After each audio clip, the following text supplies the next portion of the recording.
మహాభారతంలో భీష్ముడిది కీలక పాత్ర. భీష్ముడు ప్రతిజ్ఞకు చిహ్నం. అటువంటి భీష్ముడు తన తండ్రి కోసం తన జీవితాన్ని త్యాగం చేశాడని మీకు తెలుసా? భీష్ముడి అసలు పేరు దేవవ్రతుడు. మరి దేవవ్రతుడిని భీష్ముడు అని ఎందుకు పిలుస్తారో మీకు తెలుసా? దేవవ్రతుడి తండ్రి శంతనుడు.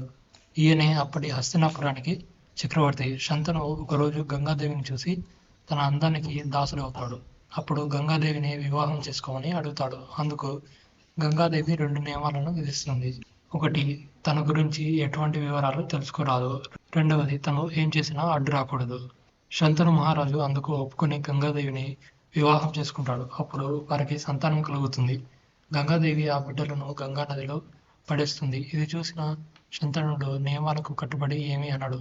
ఇలా 7గురిని గంగా నదిలో విడవడంతో కోపం వచ్చిన శంతనుడు 8వ బిడ్డను పడేయడానికి వెళ్తున్నప్పుడు అడ్డుకుంటాడు. మీరు నియమాలను అతిక్రమించినందుకు గాను నేను మిమ్మల్ని వదిలి వెళ్తున్నాను.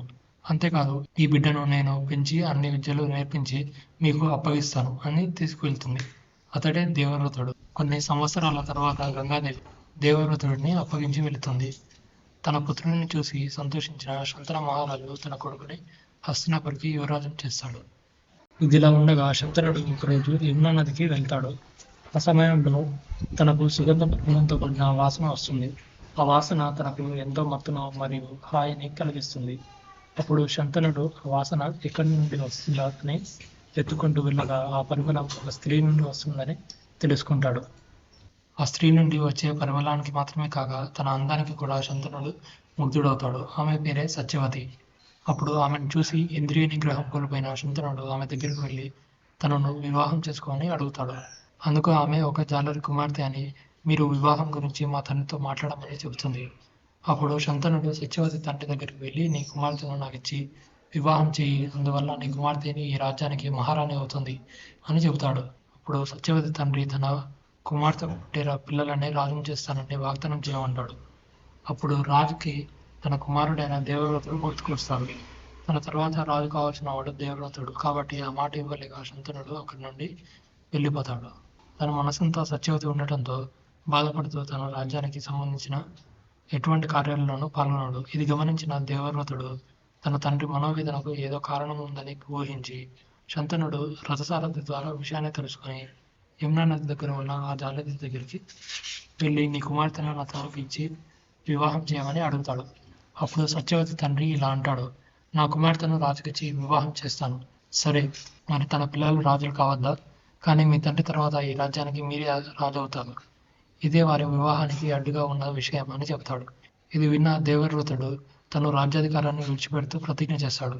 ఇది విన్న సత్యవతి తండ్రి సగం సంతోషంతో సగం విచారంతో ఇలా అంటాడు, మీరు రాజ్యాధికారాన్ని వదిలినా భవిష్యత్తులో మీ సంతానానికి రాజ్యంపై కోరిక పుడితే ఊరుకుంటారా అని అంటాడు.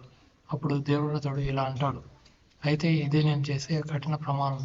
నేను అసలు వివాహం చేసుకున్నాను, నా జీవితాంతం బ్రహ్మచారిగానే ఉండిపోతాను అని అంటాడు. ఇది విన్న దేవతలు దేవవ్రతుడిని భీష్మ అని ఆశీర్వదిస్తారు. భీష్మ అంటే ఎటువంటి కఠిన పరిస్థితులు వచ్చినా తాను ఇచ్చిన మాటను విడిచిపెట్టనివాడు అని అర్థం. అప్పటి నుండి దేవవ్రతుడు భీష్ముడిగా ప్రసిద్ధి చెందాడు. ఇది విన్న జాలరి సత్యవతిని శంతనుడికి ఇచ్చి వివాహం చేయమని భీష్ముడి వెంట పంపిస్తాడు. ఈ విషయం తెలుసుకున్న శంతనుడు సంతోషంతో తన కుమారుడికి స్వచ్ఛంద మరణాన్ని వరంగా ఇస్తాడు. తెలుసుకున్నారుగా భీష్ముడు చేసిన త్యాగం. మీరు తండ్రికో లేదా తల్లికో వివాహం చేసిన సంతానాన్ని చూసుంటారు. కానీ తన తండ్రి వివాహం చేసుకోవడం కోసం తను వివాహం చేసుకోకుండా ఉన్న పుత్రుడు బహుశా భీష్ముడు మాత్రమే ఉండవచ్చు. పదవుల కోసం, డబ్బు కోసం తమ సొంత వారినే చంపాలనుకునే వారికి భీష్ముడు చేసిన త్యాగం గురించి తెలియాలి. తాను వివాహం చేసుకోవడానికి అవకాశం వచ్చినా వివాహం చేసుకోకుండా తన మాటకు తాను కట్టుబడి తన స్వధర్మాన్ని పాటించి శక్తివంతుడిగా మనకు ఆదర్శంగా నిలిచాడు. మీకు కంటెంట్ నచ్చితే మన ఛానల్ను ఫాలో అవ్వండి.